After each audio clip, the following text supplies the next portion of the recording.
kuti Mwari haanganyadzise vanomira nebasa rake. Amen.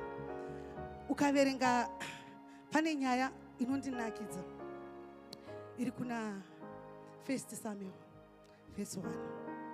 Inauya Hana, tese tinoiziva. Amen. Hanzi Hana anga asina mwana kwemakore akawanda, asi Hana kumbobvira akarega kuenda kunonamata Mwari. Amen.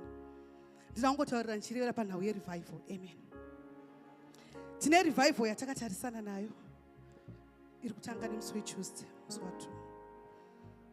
Mumwe ari kuti chikonzero changu chekuuya kurevival ndechei, nekuti zvandaichemera kubva gore richitanga zvisati zvapo. Hana aenda kuShiro gore negore. Hana kungoenda kuShiro akadzoka ane mwana, asi airamba achienda aine muvengi wake Penina parutivi, achimushayisa mufaro nerugare. Ndakaverenga nhau yaHana, inonzi Hana aidiwa nemurume wake. Hana aigona kuti inini ndogona kurega kunonamata, Penina yangu akandinetsa, murume wangu anondida. Asi Hana aizodawo wekutuma mvura, Penina anga ainawo wekutuma mvura. Amen. Hanzi Hana, hanzi nerimwe ramazuva vakati vaenda kuShiro kunonamata, Penina wakanetsa Hana sezvaaisiita mazuva ese.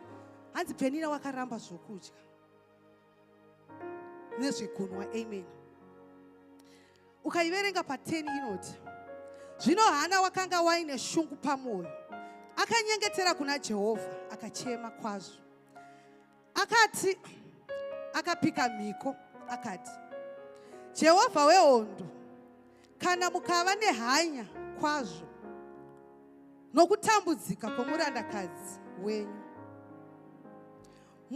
mukamurangarira mukasamukanganwa, mukamuwanira nyasha, mukamupa mwana mukomana, ndichamudzosera kuimba yenyu mazuva ose oupenyu hwake. Amen. Ndo prayer yanga yakamirirwa naMwari kuti Hana aite. Hana dai akaita this prayer kare, dai Hana akabata mwana. Pane chimwe chakamiri